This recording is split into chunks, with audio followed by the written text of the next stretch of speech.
ये प्रश्न है, पूछा है कि मैंने बहुत अध्ययन किया और यह स्पष्ट पाया है कि जीवन रूपी स्वप्न में जब तक अपनी कोई प्रतिकृति न हो, कोई छवि न हो, तो कोई अनुभव नहीं होता। लेकिन महापुरुषों के व्यक्तित्व को अध्ययन करने पर यह पता चला कि वह एनी टाइम हर जगह ऐसे मौजूद हैं जैसे स्पेस, आकाश। और यह साक्षी का उच्च स्तर हो सकता है क्योंकि वह काफी दूर रहकर भी देख रहे हैं, बता रहे हैं, और वह भी बता रहे हैं जो उनके जीवन से 500 साल पहले घटित हुई हो या 1000 साल बाद होने वाली हो। अच्छा, इनका प्रश्न ये है, मैं इसे थोड़ी और सरल भाषा में बताऊं। इन्होंने ये जानने का प्रयास किया है कि जब मैं जागृत में होता हूँ तो वहां पे शरीर है, शरीर के माध्यम से हम देख रहे हैं, भौतिक इंद्रियां हैं वहां पे। जब हम स्वप्न में जाते हैं तो वहां पर स्वप्न की इंद्रियां हैं। तो या तो हम जागृत में हैं या फिर हम स्वप्न में हैं या फिर सूक्ष्म में है। लेकिन जब महापुरुषों को हम देखते हैं तो ऐसा लगता है कि वो एक ही समय में अलग अलग जगह मौजूद हैं। तो उन्होंने कहा है, क्या ये चेतना का उच्च स्तर है? तो ध्यान दीजिए इस बात पे कि ये जो है कि हम 500 साल पहली घटना बता दें और 1000 साल बाद की बता दें, या बहुत दूर से सब कुछ देख ले, दूरदृष्टि, ये सिद्धियां हैं ये। ठीक है, इन्हें चेतना से ना जोड़ें। चेतना बढ़ेगी तो सिद्धियां मिलेंगी ही मिलेगी। ऐसा समझिए कि खाना खाया है तो एनर्जी तो मिलेगी ही मिलेगी, या पानी पिए हैं तो प्यास तो बुझेगी ही बुझेगी। तो दूरदृष्टि का होना या पूर्वाभास हो जाना या पुरानी घटनाओं को बता देना, ये सिद्धियों की श्रेणी में आता है। इसे उससे नहीं जोड़ना है कि वो एक जगह मौजूद है या सब जगह मौजूद है। अब इसे समझते हैं। क्वेश्चन तो हमने समझ लिया, अब इसे समझने का प्रयास करते हैं।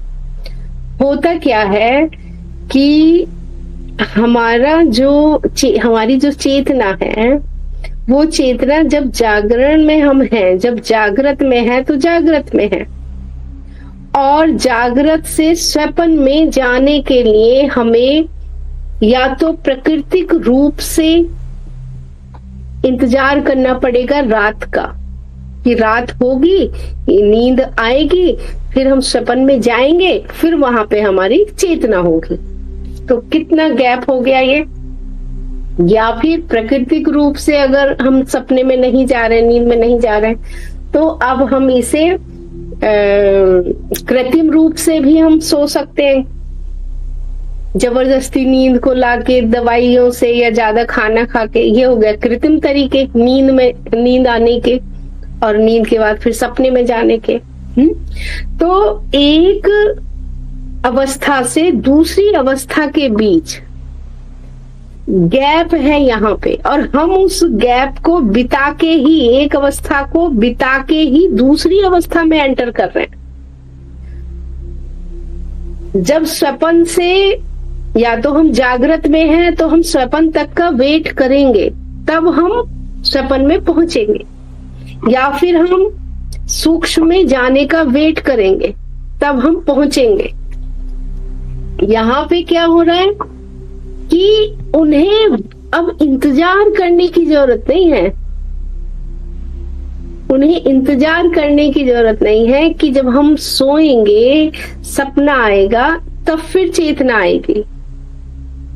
उनके लिए जागृत भी स्वप्न है और स्वप्न तो स्वप्न है ही। उनके लिए सूक्ष्म भी स्वप्न ही है। अभी आप ये देखिए कि यदि हम प्रयासों से सूक्ष्म अवस्था में जाते हैं तो कितना प्रयास करते हैं, किसी को 1 साल लगती है, किसी को 10 साल, किसी को 50 साल, किसी को पूरा जीवन में। कितना लंबा समय हो गया, बीच का गैप कितना लंबा हो गया एक अवस्था से दूसरी अवस्था में जाने के लिए। यदि हम प्राकृतिक रूप से भी देखें, कृत्रिम को अगर हम हटा दें कि हम प्रयास से कर रहे हैं, यदि हम प्राकृतिक रूप से भी यदि हम देखते हैं तो हम 14-15 घंटे जागृत अवस्था में रहते हैं, फिर उसके बाद हमें नींद आती है, फिर हम स्वप्न में भटकते रहते हैं, है ना। फिर स्वप्न के बाद जब मन भी थक जाता है, जब शरीर थक गए तो सो गए, और जब मन थक गए तो फिर नींद आ गई, फिर स्वप्न भी नहीं रहे। तो कितना गैप है एक अवस्था से दूसरी अवस्था में जाने में, कितना गैप हो गया है। लेकिन होता क्या है, जिसको आप ये कह रहे हैं कि उनके पास दिव्य दृष्टि है, या जिसे आप ये कह रहे हैं कि वो पूर्वाभास उन्हें हो जाता है, वो भविष्य और भूत दोनों की घटनाओं को बता देते हैं, तो वो एक अवस्था से दूसरी अवस्था में जाने पर जो बीच का अंतराल है, वो उस गैप को वो सेकंड में पूरा कर लेते हैं। कहने का अर्थ ये है कि वो एक अवस्था से दूसरी अवस्था में पलक झपकते ही पहुंच जाते हैं। इसलिए ऐसा लगता है कि ये भविष्य भी देख लेते हैं, भूत भी देख लेते हैं, दूरदृष्टि भी है, ये बहुत सारी चीजें कर लेते हैं, ये चमत्कारी हो गए, ये चमत्कारी हो गए, इन पे सिद्धियां हो गए, ये सिद्धियों के दाता हो गए। लेकिन ध्यान देना कि एक अवस्था से दूसरी अवस्था में अभी हम प्राकृतिक रूप से जा रहे हैं, जागृत से स्वप्न और स्वप्न से फिर निद्रा, ये सब अवस्थाएं बदल रही हैं प्राकृतिक रूप से। लेकिन जो ऐसा कर पाते हैं उन्होंने बहुत अभ्यास किया होगा, या फिर दूसरा शब्द आता है कृपा। दूसरा शब्द क्या आता है? कृपा का आता है। तो बैठे बैठे भी एक अवस्था से दूसरी अवस्था में जाया जा सकता है, बैठे बैठे भी स्वप्न में जाया जा सकता है, और स्वप्न में रहते रहते भी जागरण हो सकता है। योगी नींद में भी जागता है।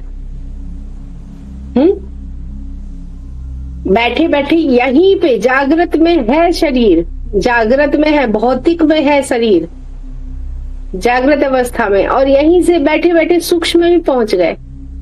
सूक्ष्म में जाने में किसी को बहुत समय लग सकता है, कोई पलक झपकते ही जा सकता है। तो जिन्हें हम सिद्धियां कह रहे हैं, जिन्हें हम चमत्कार कह रहे हैं, ये कह रहे हैं कि ये बहुत बड़े संत हो गए या बहुत बड़े गुरु हो गए, बस थोड़ा सा उनमें अंतर है। थोड़ा सा अंतर ये है कि हम एक अवस्था से दूसरी अवस्था में जाने में बहुत समय लगा देते हैं, और वो एक अवस्था से दूसरी अवस्था में जाने में सेकंड भी नहीं लगाते, पल झपकते ही पहुंच जाते हैं। और जिसे अवस्थाओं में जंप करना आ गया, तो वो अवस्थाओं में ही जंप थोड़ा ही करेगा, मतलब वो स्थान पे ही जंप नहीं करेगा, वो काल में भी जंप कर जाएगा। फिर ये प्रैक्टिस की चीज है ये। अच्छा, इसी का एक उदाहरण देती हूँ। आजकल एक लड़की है, बहुत छाई हुई है सोशल मीडिया पे, सुहानी नाम है ना। वो सुहानी है, वो मन को पढ़ लेती है, किसके मन में क्या चल रहा है, सामने वाला क्या सोच रहा है, वो पढ़ लेती है, और बहुत एक्सपर्ट तरीके से। अच्छा, दूसरी बात, मन को अध्यात्म में भी साधक जो होते हैं वो भी पढ़ लेते हैं। दोनों में क्या अंतर है? जो आध्यात्मिक साधक है वो इसे जादू बता रहा है, वो इसे कृपा बता रहा है।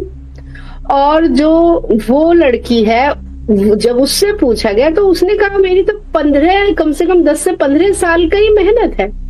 वो सीधा बोलती है ये कोई चमत्कार नहीं है, ये कोई सिद्धि नहीं है, ये टेक्निक है। ये ऐसा है जैसे साइकिल चलाना हम सीखते हैं, ये ऐसा है जैसे गाड़ी चलाना सीखते हैं, जैसे स्केटिंग सीखते हैं, जैसे तैरना सीखते हैं, या जैसे कोई और काम सीखते हैं। उसी को बार बार बार बार बार बार करते करते पुनरावृत्ति इतनी हुई है कि उसमें वो एक्सपर्ट हो गए। ये टेक्निक है, और ये टेक्निक तो अब हमारे आश्रम पे भी कराई जा रही है, टेलीपैथी जिसे कहते हैं। तो क्या आ गया उन्हें, ये सब चीजें एक ही उससे जुड़ी हुई रहती हैं। जो मूल जो होता है ना, आधार, जैसे हम कहें कि गुणा करो, भाग करो, जोड़ करो, घटाओ करो, सबके लिए गिनती आना जरूरी है, वैसे ही है। जिन्हें हम सिद्धियां कह रहे हैं, जिन्हें हम ये कह रहे हैं कि इन्हें पिछला भी पता चल जाता है और अगला भी पता चल जाता है, जिसे हम ये कह रहे हैं कि ये दूसरे के मन की बात पढ़ लेते हैं, जिसे हम ये कह रहे हैं कि ये स्थान के परे है, ये यहाँ भौतिक में भी बैठे हैं और वहां सूक्ष्म में भी बैठे हैं और दूसरे लोकों में भी बैठे हैं। वो क्या है, उन्हें सिर्फ एक अवस्था से दूसरी अवस्था में जंप करना आ गया है। अब आपको क्रेज होगा कि हम कैसे सीखेंगे, हमें भी सीखना है। यही तो जागृत अवस्था से स्वप्न अवस्था में जाना, स्वप्न से सूक्ष्म में जाना है। और यदि किसी को एक ही अवस्था में जंप करना आ गया, एक ही अवस्था में आ गया, उसको चेतना के साथ जाना आ गया, तो फिर वो स्थान और समय के पार, फिर तो उसे एक सूत्र हाथ लग गया। करो फिर उसमें प्रैक्टिस, फिर आ जाएगा वो। अब फिर आप उसे चाहे दूसरों के सामने सिद्धियां कहो, चाहे चमत्कार कहो, या बोलो हम बहुत सिद्ध बाबा हो गए, हम बहुत चमत्कारी बाबा हो गए, या बोलो कि हम पे कृपा है, फिर तो कुछ भी उसको कह लो। तो ये कुछ नहीं है, ये एक अवस्था से दूसरी अवस्था में जाने का तरीका है, टेक्निक है। और ये ध्यान रखना, ये टेक्निक के द्वारा भी किया जा सकता है। प्रैक्टिस मेन होता है इसमें। जैसे हम स्केटिंग को कहें, स्केटिंग किसी गुरु से सीख लो या स्केटिंग खुद गिरते पड़ते हाथ पैर तुड़ाते हुए सीख लो, मर्जी आपकी है। अब इसे बोलो कि ये कृपा हो गई, मुझे स्केटिंग आ गई, या इसे बोलो ये टेक्निक है, ये तो बोलने वाले पे निर्भर करता है। वैसे अगर हम आध्यात्मिक भाषा में इन्हें सिद्धियां ही कहते हैं, अध्यात्म में इसे हम सिद्धियां कहते हैं कि ये सिद्धि, इनको ये सिद्धि प्राप्त है, कि ये भूतकाल बता देते हैं, ये भविष्य बता देते हैं, इन्हें ये सिद्धि प्राप्त हो गई। मैंने तो इस पे आप लोगों को एक बड़ी अच्छी, बहुत कुछ मैंने तो पहले से शेयर किया हुआ, एक मूवी मैंने शेयर की थी इसी पे। पता नहीं आप लोग ध्यान देते हैं नहीं देते हैं जो मैं शेयर करती हूँ, क्योंकि बेफालतू की चीज तो मैं शेयर करती नहीं हूँ। मैं हमेशा वही चीज शेयर करूंगी जिससे आपकी प्रगति हो, जिससे आपको कुछ सीखने को मिले, जानने को मिले। बड़ी अच्छी मूवी थी, अब मैं उसका नाम भूल रही हूँ, नाम याद आएगा तो मैं दोबारा से उसका लिंक भेज दूंगी। उस मूवी को देखना, उसमें त्राटक से शुरुआत की गई है। त्राटक से शुरुआत करने के बाद में तो उसने तहलका मचा दिया उसने। क्यों? क्योंकि कहने में बड़ा आसान है त्राटक, लेकिन ये बहुत दूर तक हमें ले जा सकता है, बहुत दूर तक, क्योंकि ध्यान का प्रारंभ है, पहली सीढ़ी है ये। और ध्यान ही सब में काम आता है। किस में? अवस्थाओं में जो जंप करते हैं वहां भी ध्यान ही काम आता है। एकाग्रता, ये सब एक तरीके होते हैं, मेथड होते हैं इन सबको करने के। बहुत सारे ऐसे कार्यक्रम हैं जो कराए भी जा रहे हैं। टेलीपैथी कराई जा रही है आश्रम पे, हीलिंग सिखाया जा रहा है, और अब तो एक नया कार्यक्रम और शुरू हो गया है जो पहली बार, जिसका फर्स्ट बैच ही चलेगा 24 नवंबर को है, पास्ट लाइफ रिग्रेशन। अब तो ये भी कराया जा रहा है। और जो ध्यान की विधियां हैं, जो शिव सूत्र में जो ध्यान की 112 विधियां हैं, उनको प्रैक्टिकली आश्रम पे अभी स्टार्ट किया जाएगा। तो हम उन्हें कह सकते हैं, साधारण भाषा में ये कह सकते हैं कि उनका साक्षी का उच्च स्तर हो सकता है, क्योंकि वो बहुत दूर तक देख रहे हैं, पास्ट का देख रहे हैं, भविष्य का देख रहे हैं वो।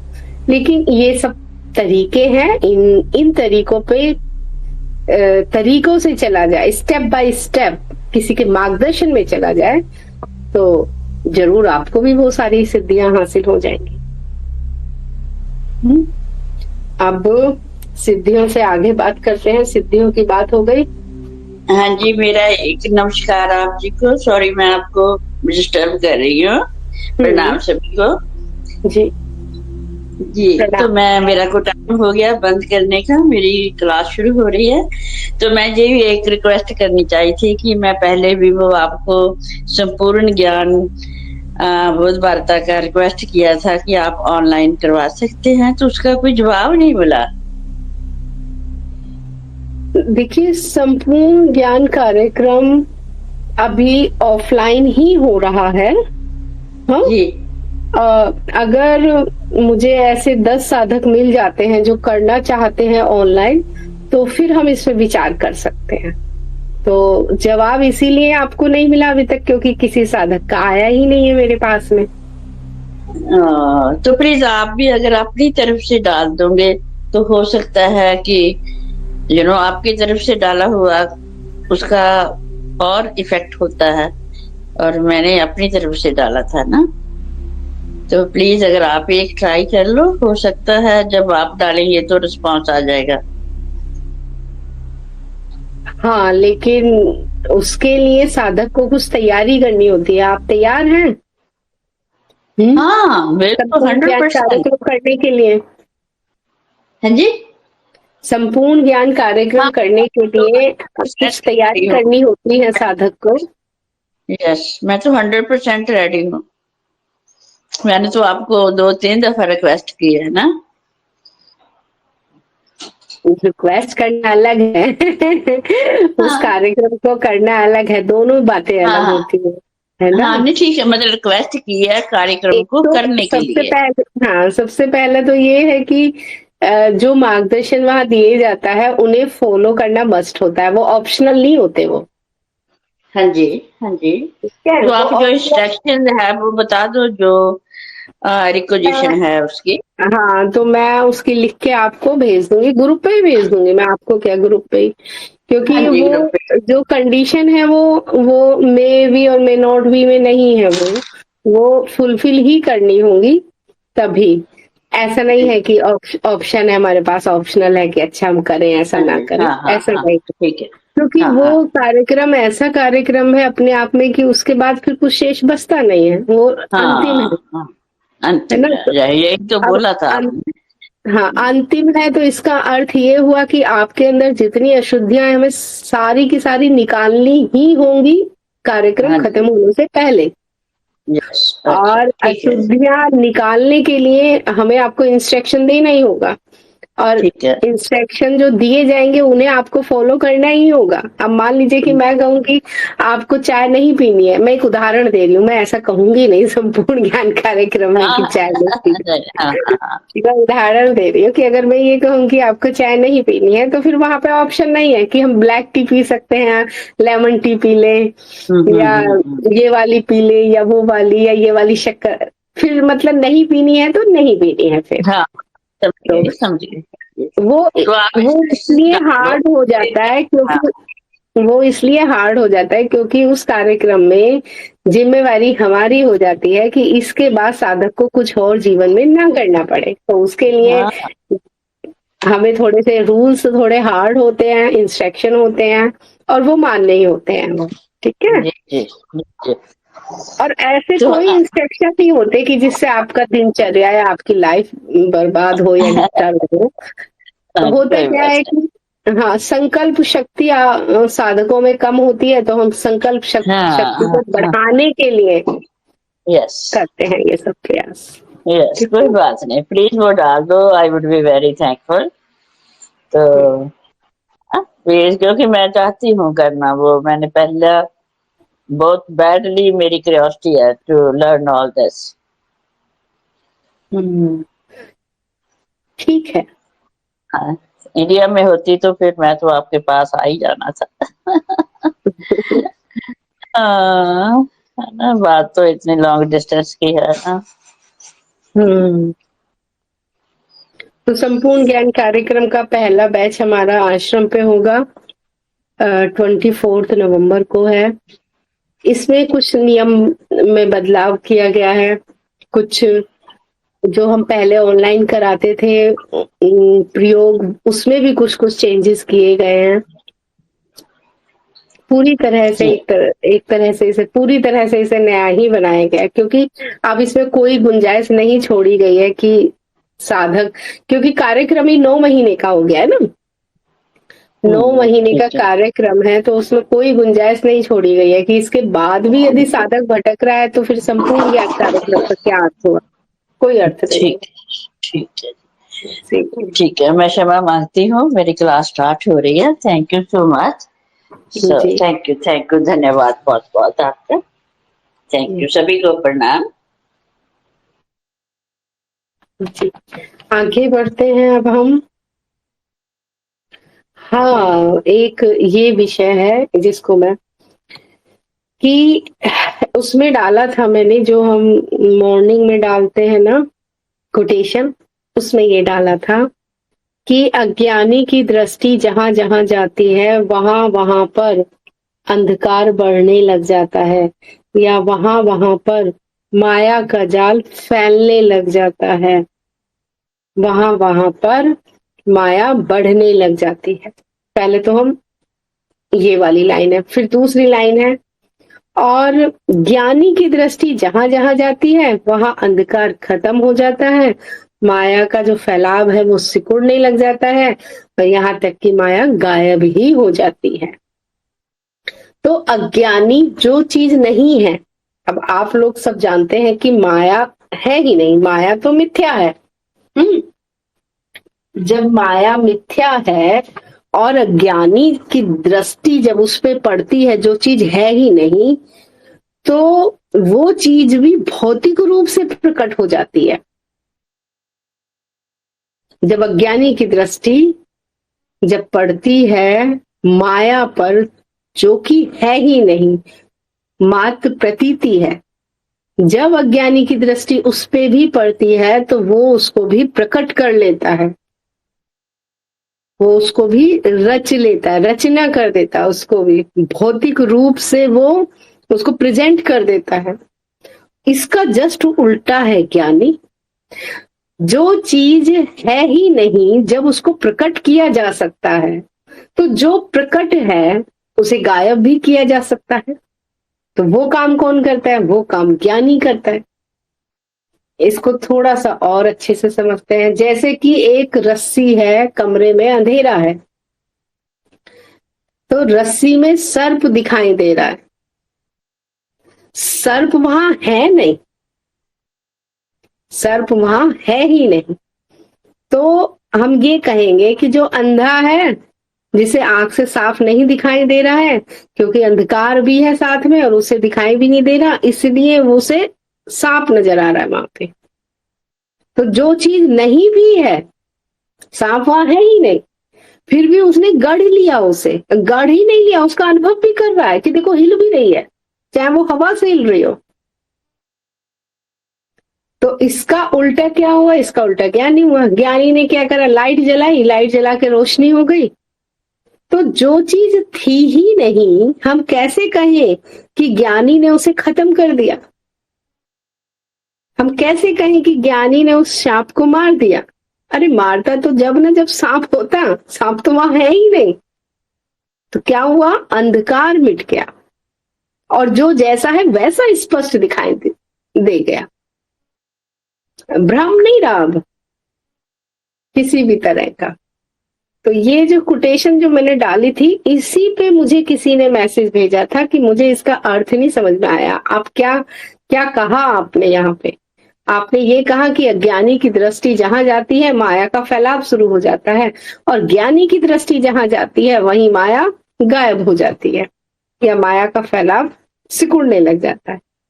तो अब हम इसको प्रैक्टिकल लाइफ में देखेंगे, क्योंकि मैं हमेशा यही प्रयास करती हूँ कि जो भी ज्ञान हम ले रहे हैं हम उसे जीवन में देखें, तो फिर वो हमारे अंदर तक उतर जाता है, वो हमारा ज्ञान हो जाता है, हमारा अनुभव बन जाता है। बड़ा सुंदर सा है, देखिए अच्छे से समझना अब इसे भी। जब हमारा ध्यान पैसों की तरफ गया, ध्यान मतलब दृष्टि, ध्यान और दृष्टि को यहाँ पे हम पर्यायवाची के रूप में लेंगे। जब हमारा ध्यान पैसों पे गया, तो अब दिन रात हमारे दिमाग में पैसा ही चलेगा।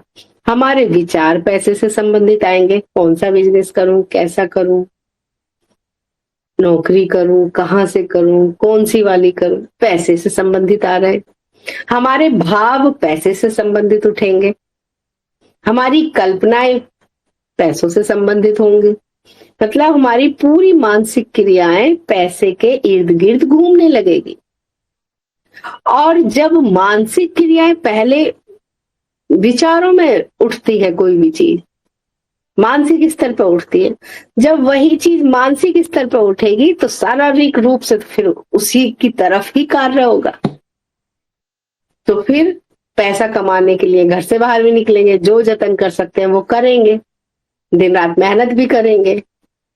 कोई ज्यादा धूर्त व्यक्ति हुआ तो वो चीटिंग भी कर लेगा, पैसा कमाने के चक्कर में दूसरों को चीट कर लेगा, चोरी भी कर लेगा, डकैती कर लेगा। समझ रहे हो कि भौतिक रूप में हम बाद में कर रहे हैं, पहले वो मानसिक रूप में वो। तो यदि हमारा ध्यान पैसे पे गया तो फिर पैसे में वृद्धि होने लगेगी।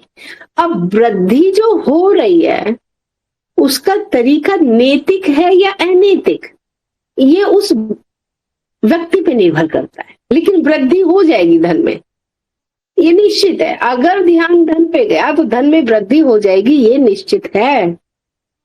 अब वृद्धि का तरीका उस व्यक्ति ने क्या अपनाया, किसी को चोरी करके, किसी का गला काट के, या अपनी मेहनत से, ईमानदारी से कमाया, कोई बिजनेस करके, दिन रात मेहनत करके, अपनी परफॉर्मेंस दिखा के, किसी भी तरह से, लेकिन ये निश्चित है कि धन में वृद्धि होगी। अब और ये बिल्कुल प्रैक्टिकल जीवन की मैं बात बता रही हूँ, बिल्कुल ऐसा ही है। जिस तरफ हमारी दृष्टि गई उस तरफ यदि हमारे विचार, भाव और शरीर तीनों एक लाइन से काम करेंगे तो वहां वृद्धि होनी होनी है। अब इसे धन की जगह आप पद पे लगा लो। ये सफलता का भी सूत्र बता रही हूं मैं। अज्ञानियों के लिए ये सफलता का सूत्र हो गया और ज्ञानी के लिए ये माया का फैलाव हो गया। ये सफलता का सूत्र है। ये स्टूडेंट भी अपने जीवन में इसे उतार लो। यदि आपका लक्ष्य है कि मुझे ये एग्जाम पास करना है और आपके विचार, भाव और शरीर उसी तरफ काम नहीं कर रहे हैं तो इसका मतलब गड़बड़ है, सफलता में कहीं ना कहीं झोल हो जाना है। तो फिर से आओ अपने लक्ष्य पे। क्यों हर एक गुरु कहता है लक्ष्य पे टिके रहो? क्यों हर एक गुरु कहता है सबसे पहला काम लक्ष्य बनाओ? गुरु को ढूंढना भी बाद का काम है, सबसे पहला काम क्या? लक्ष्य बनाओ। प्रत्येक गुरु, प्रत्येक, क्योंकि वो जानते हैं लक्ष्य ही वो चीज है जिसके पीछे चला जा सकता है। तो सबसे पहले अज्ञानी जिसे मैं कह रही हूं इसका मतलब संसारी व्यक्ति। तो संसारी व्यक्ति को अगर धन में वृद्धि करनी है तो अपना तन, मन, धन तीनों उसी दिशा में लगा दो। बस लगा तो दो, वृद्धि तो अपने आप होगी फिर वहां। लेकिन हम तो डरे इतने रहते हैं, इतने डरे रहते हैं, लॉस ना हो जाए, ये ना हो जाए, वो ना हो जाए। मतलब हम ये चाह रहे हैं कि जब सड़क की सारी ग्रीन लाइट होंगी तभी हम अपनी गाड़ी निकालें, और ऐसा कभी होना है नहीं। हफीज जी आप लेट हो गए, आपके प्रश्न का उत्तर तो हमने दे भी दिया। अब आप रिकॉर्डिंग सुनिएगा। तो जो संसारी है उनको मैं सफलता का सूत्र दे रही हूं ये। अब आपको जीवन में कुछ भी पाना हो तो मानसिक और शारीरिक दोनों को एक साथ लगा देना। किसके पीछे? लक्ष्य के। तो पहले क्या बनाना है? लक्ष्य। दृष्टि कहाँ जानी चाहिए हमारी? लक्ष्य पे। और एक चीज और सुन लो, दृष्टि लक्ष्य से बार बार हटेगी। क्यों? क्योंकि मन का स्वभाव नहीं है एक चीज पे टिकना, उसका स्वभाव है फुदकना। इसलिए मार्गदर्शन की जरूरत होती है, इसलिए गुरु की जरूरत होती है, इसलिए शिक्षक की जरूरत होती है, इसलिए अनुभवी लोगों की जरूरत होती है, क्योंकि वो जान रहे हैं विफलता कहाँ कहाँ से मिलेगी। अब अगर संबंधों की बात करो, आप देखो संबंधों में जब किसी से प्रेम होता है तो बातें उसी की, विचार उसी के, सोच उसी की, कल्पना उसी की, भावनाएं उसी की। बाढ़ में जाए पूरी दुनिया, कहीं भी बम फट रहे हो, कहीं मारकाट हो रही हो, कौन प्रधानमंत्री बना, किसने इस्तीफा दिया, किसके घर में कौन मर गया, कहाँ ख्याल रहता है प्रेमियों को। उनके दिमाग में तो कल्पनाएं भी प्रेमी की, बात भी उसी की, व्यवहार भी उसी का, चलना डलना उठना बैठना सब उसी का, पसंद ना पसंद उसी की। क्या हो गया, एक लक्ष्य पे ही काम किया जा रहा है, तन मन धन सबसे। तो वहां तो विस्तार होना ही है, तो वहां तो पागलपन होना ही है। अब और उदाहरण देती हूँ। कहा जाता है कि जीवन में वो काम करो जो आपका पैशन हो, ये कहा जाता है। क्यों कहा जाता है? क्योंकि पैशन को जब फॉलो करोगे ना, तो वहां आपको फोर्सफुली लगाने की जरूरत नहीं है तन मन धन। वहां इंटरेस्ट, रुचि के अनुसार ही उधर की तरफ ही बहेगा तन मन धन, पैशन की तरफ ही बहेगा। वहां परिणाम से ज्यादा उस कार्य को करने में आनंद आ रहा है। और जिसे अपने कार्य को करने में आनंद आए उसे तो सफलता मिलनी मिलनी है। यश प्रतिष्ठा और पैसा तो उसके पीछे पीछे भागेगा ही भागेगा, फिर हो गई ना हो गई वहां पे वृद्धि। ये माया को जितना मर्जी फैलाओ, ये उतना मर्जी फैलती चली जाएगी। अनंत है माया, अनंत। ये तो तब समझ में आएगा ना जिस दिन माया को सिकोड़ना शुरू करोगे, तब समझ में आएगा कि फैलाव हमने कितना किया हुआ है। भौतिक स्तर पर हमने फैलाव किया हुआ है, घर है, गाड़ी है, बंगले हैं, रिश्तेदार हैं, बेटा है, बेटी है, पत्नी है, माँ है, बाप है, समाज है, समाज के रीति रिवाज है, पूरा एक कम्युनिटी है समाज में, एक धर्म है, जाति है। ये तो जिस दिन कछुए की तरह अपनी इंद्रियों को सिकोड़ोगे तब ना समझ में आएगा कि फैलाव हमने कितना कर लिया। तो जहां पे भी आपकी दृष्टि जाती है, अज्ञानी की दृष्टि हमेशा कहाँ जाएगी? संसार में ही जाएगी। संसार अर्थात माया। तो माया में तो वृद्धि होनी होनी है, लेकिन ज्ञानी की दृष्टि जहां जा रही है वहां जो है उसका भी नाश, संबंधों का नाश, धन का नाश, पैसे का नाश, रिश्तों का नाश, यहाँ तक कि फिर लास्ट में जगत का विनाश। ये तो जगत भी मिथ्या है, यहाँ तो है माया है, माया जो है वो मिथ्या ही है। यहाँ बचा क्या? कुछ भी तो नहीं बचता, कुछ छोड़ते हैं ज्ञानी। जो वास्तव में ज्ञानी है, ज्ञानी अर्थात जिसने स्वयं को जाना, स्वयं के स्वभाव में स्थित हो गया, अब तो उसके सामने माया कितना भी प्रचंड रूप धारण करेगी उसी को भस्म कर देंगे, मतलब उसी को ही गायब कर देंगे, सिकोड़ देंगे, मतलब उजाला कर देंगे, मतलब भ्रम में नहीं पड़ेंगे, मिथ्या में नहीं उलझेंगे। तो ये जो कोटेशन भेजी थी मैंने उस दिन, ये बहुत गहरी बात है ये, कि ज्ञानी की दृष्टि जहां पड़ेगी वहां पे सब कुछ भस्म होना शुरू, वहां से माया का पर्दा हटना शुरू, माया वहां से भागनी शुरू। और जहां ज्ञानी की दृष्टि पड़ी वहां पे तो माया चारों तरफ से घेर लेगी। फिर तो कितने कितने रूपों में, मोह के रूप में घेरेगी, क्रोध के रूप में, घृणा के रूप में, फिर तो वो पैर पसार देगी। तो माया को हमें भगाना चाहिए? नहीं, माया जो अपना खेल कर रही है करते रहो, आप अपने स्वभाव में स्थित रहो कि मैं मात्र दृष्टा हूं, अब मैं बैठ के आपका खेल भी देखूं।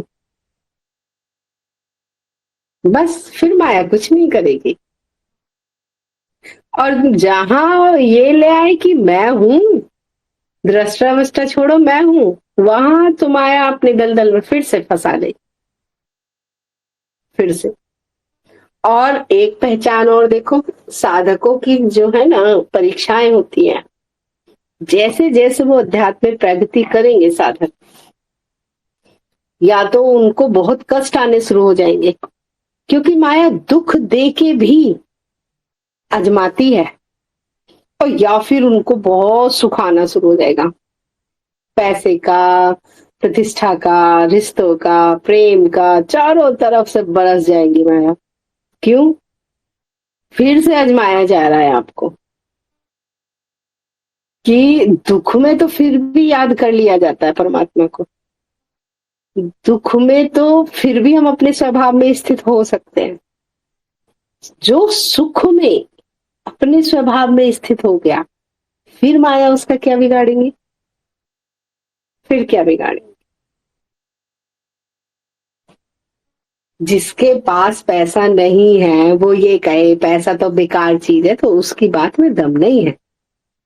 लेकिन जिसके पास पैसा है, अब वो ये कह रहा है कि पैसा बेकार चीज है, तो उसकी बात की सुनवाई हो सकती है, उसकी बात को गंभीरता से लिया जा सकता है।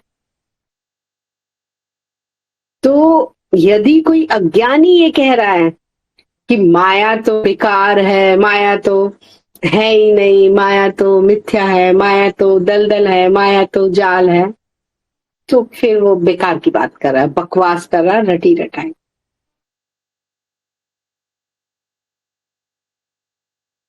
वो ऐसा ही है कि यदि माया ने उसे दिया लालच, तो फिर से वो गिर जाएगा उसी में। और लालच तो वो बहुत दे, पग पग जैसे जैसे तुम्हारी प्रगति होगी, जैसे जैसे प्रगति होगी, पग पग पे माया आएंगी,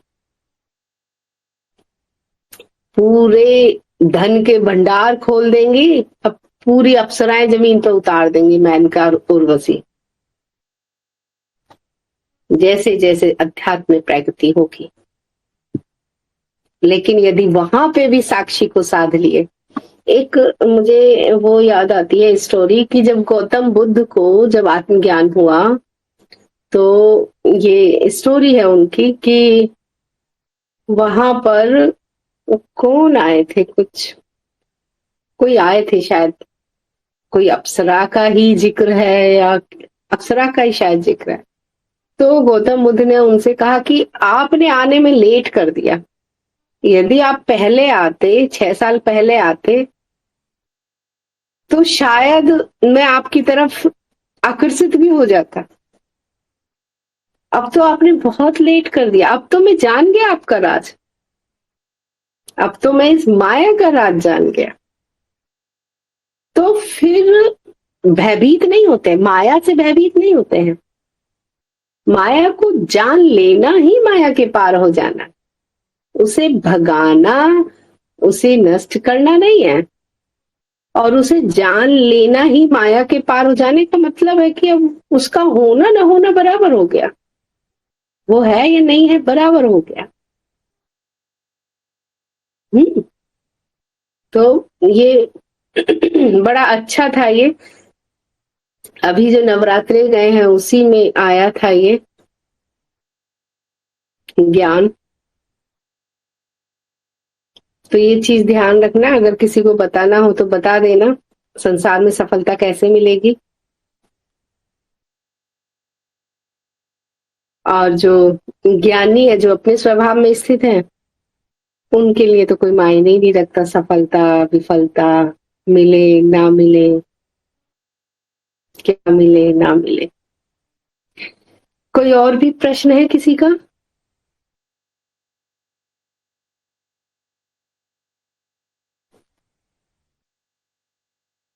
हफीज जी, आपका प्रश्न का उत्तर पहले ही दे दिया गया है, आप रिकॉर्डिंग में सुन लेना इसको, ठीक है? चलिए, अगर कोई प्रश्न नहीं है तो फिर करें ज्ञान चर्चा का यहीं पे ही समापन, या किसी को कुछ कहना है, बोलना है, बताना है, कुछ शेयर करना है, कोई प्रश्न है? चलिए, फिर आज की ज्ञान चर्चा को हम यहीं पे ही समाप्त करते हैं। आप सभी की प्रगति हो, मैं ऐसी गुरु क्षेत्र से प्रार्थना करती हूँ कि माया अनंत अनंत रूपों में आपके पास आए, सब सुखों को दे, और फिर भी आप अपने स्वभाव में स्थित रहे। इसी के साथ ही मैं अपने शब्दों को यहीं विराम देती हूँ। धन्यवाद।